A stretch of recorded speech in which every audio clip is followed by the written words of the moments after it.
Hello दोस्तों, कैसे हो आप सभी। आनंद आशुलिपिक पत्रिका में 24 तक आपका 400 वर्ड होता है। अध्याय 25 से आपका एक लेसन में 500 वर्ड होगा, यानी एक दिन में 2 लेसन जो देते हैं एक साथ कंबाइन करके उसमें 1000 वर्ड होगा। तो आज से आपका प्रतिलेखन संख्या 25-26 शुरू होगा। अंक 1 का तो प्रतिलेखन संख्या 25-26 शुरू होगा 5 सेकेंड बाद। 5, 4, 3, 2, 1। महोदय, हम सब चुनाव के समय बहुत कुछ बातें करते हैं। आम आदमी के जीवन स्तर को बेहतर बनाने के लिए अपने घोषणा पत्रों में जिक्र करते हैं और नई नई योजनाएं बनाते हैं। इसमें हम सब लोग शामिल हैं, लेकिन उनका क्रियान्वयन क्यों नहीं हुआ? उन वादों का क्रियान्वयन क्यों नहीं हुआ? इसके लिए हम हर तरह के बहाने बना देते हैं, तरह तरह के विधानों का जिक्र करते हैं और कहते हैं ये थोड़ी वित्तीय समस्या आ गई थी, ये थोड़ी वे दिक्कतें आ गई थी, ये थोड़ी अड़चनें आ गई थी, जिसकी वजह से जो वादे किए गए थे उन वादों की पूर्ति की दिशा में लोग सार्थक प्रयास नहीं कर पाए। हम लोग कुछ ऐसे परिणाम नहीं दे पाए जिन परिणामों का जिक्र हमने चुनाव के समय किया था।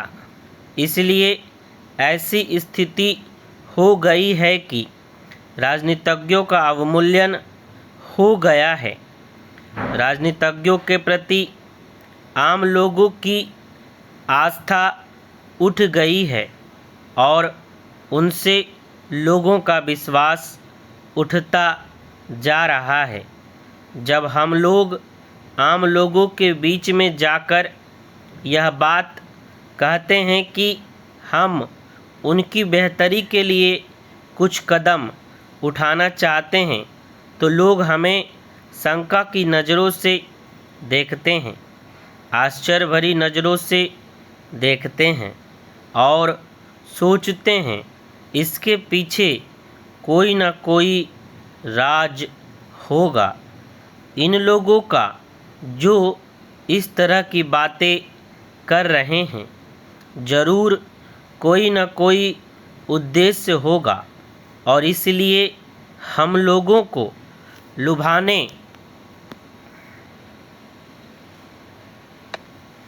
के लिए लोगों से ये बातें कही जा रही हैं। लेकिन जब बुनियादी ज़रूरतों को पूरा करने की बात होती है तो उनकी बुनियादी ज़रूरतों को पूरा करने के लिए हमें एक निष्पक्ष दृष्टि से, बड़ी ईमानदारी और साफ दिल से आम लोगों के बीच में जाना चाहिए और केवल इतने ही वादे करने चाहिए जिनकी पूर्ति की दिशा में हम लोग कदम उठा पाएं। जिन वादों के पीछे वह तड़प छुपी हो जो आम हरिजन, आदिवासी, अल्पसंख्यक और गरीबी रेखा से नीचे रहने वाले आम आदमी की तड़प होती है। यह नहीं होना चाहिए कि उसके पीछे कोई राजनैतिक तड़प हो। तो यह सारी बातें हैं जिन पर हमें विचार करना चाहिए। हमारे देश में विलासितापूर्ण जीवन व्यतीत करने वाले लोगों की तरफ जब वे नज़र दौड़ाते हैं तो उनकी तरफ वे ईर्ष्या और घृणा से देखते हैं।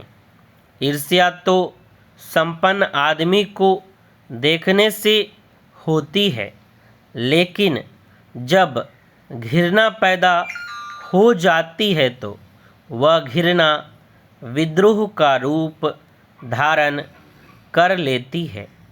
जिन 1500 2000 हमारे देश में रहने वाले परिवारों को मैंने जिक्र किया, उनकी यहाँ स्थिति यह है कि उनके यहाँ रहने वाले जो कुत्ता है, उस कुत्ते को ओढ़ने के लिए भी गर्म कपड़े होते हैं, लेकिन जो गरीबी की रेखा से नीचे रहने वाले आम आदमी हैं, जो किसी तरह अपनी ज़िंदगी गुजर बसर कर रहे हैं, उसे अपने तन को ढकने के लिए भी कपड़ा हम उपलब्ध नहीं करा पाते हैं। महोदय, यह हमारे लिए एक दुर्भाग्यपूर्ण बात है।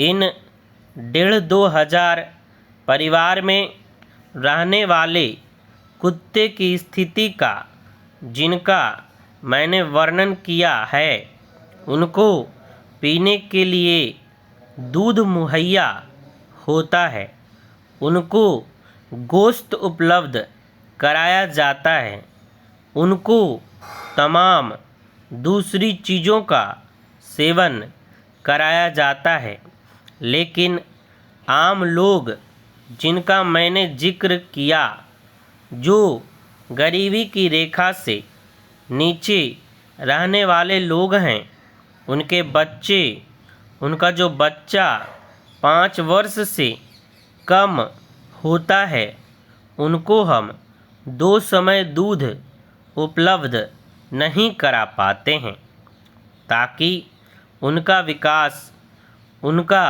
मानसिक विकास अच्छे ढंग से हो सके। जब उनकी मानसिक विकास अच्छे ढंग से नहीं होता है, तो राष्ट्र की प्रगति में उन बच्चों का कोई योगदान नहीं होता। तो इस तरह से हम प्रत्यक्ष रूप से राष्ट्र की प्रगति में कहीं न कहीं अवरोध पैदा कर रहे हैं। इस अवरोध को दूर करने के लिए आवश्यक है कि इस खाई को पाटा जाए। इसलिए मैंने मान्यवर इस बिल को यहाँ प्रस्तुत किया है, इस आशा और उम्मीद के साथ कि इस विधेयक को जो मैंने प्रस्तुत किया है और जिनमें इन सारी बातों का उल्लेख किया गया है, उनको सरकार बहुत गंभीरता से ले और गंभीरता से लेने के बाद निश्चित रूप से इस ढंग से ठोस कदम उठाए जाएं, ताकि जो खाई आम आदमी, गरीब आदमी और अमीर आदमी के बीच में ज़्यादा बढ़ती जा रही है, दिन प्रतिदिन बढ़ती जा रही है, वह पाटी जा सके। आंकड़ों के माध्यम से लोग इस बात का जिक्र करते हैं कि कृषि क्षेत्र में, औद्योगिक क्षेत्र में और दूसरे क्षेत्रों में हमने बहुत ज़्यादा तरक्की की है, लेकिन ये आंकड़े हम लोगों को संतुष्ट करने वाले आंकड़े नहीं हो सकते हैं। आम आदमी की आँखों से निकले आंसुओं को पोंछने की दृष्टि से इन आंकड़ों का कोई असर नहीं होने वाला है।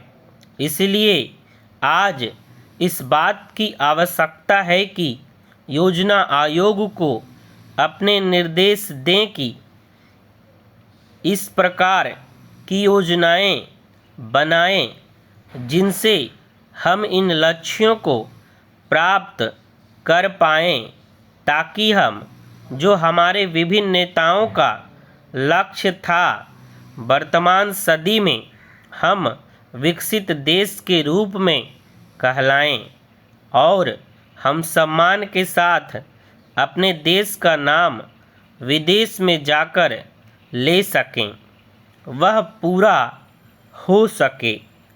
इससे अपने देश के लोगों का जब जिक्र होगा, चाहे हम किसी भी राजनीतिक दल के लोग हों, जब हम प्रतिनिधि मंडलों में बाहर जाएंगे तो हमारे देश में रहने वाले लोगों की बेहतरी का हम वहाँ जिक्र कर पाएंगे। महोदय, जो महानगर हैं उसमें भी झुग्गी झोपड़ी में रहने वाले की संख्या बहुत ज़्यादा है। अगर मैं दिल्ली का भी जिक्र करूं तो लगभग 53% ऐसे लोग हैं जो झुग्गी झोपड़ियों में आज भी निवास कर रहे हैं। हमारी सरकार की योजना इस प्रकार की है कि लगभग 47% लोगों को ही हम लोग मकान मुहैया करा पाए हैं। समाप्त। यह डिक्टेशन 85 से 90 शब्द प्रति मिनट था। डिक्टेशन आपको अच्छा लगे तो आप इसे प्रत्येक दिन लिखें, एग्ज़ाम आने वाला है, और लोगों को ज़रूर शेयर करें। धन्यवाद।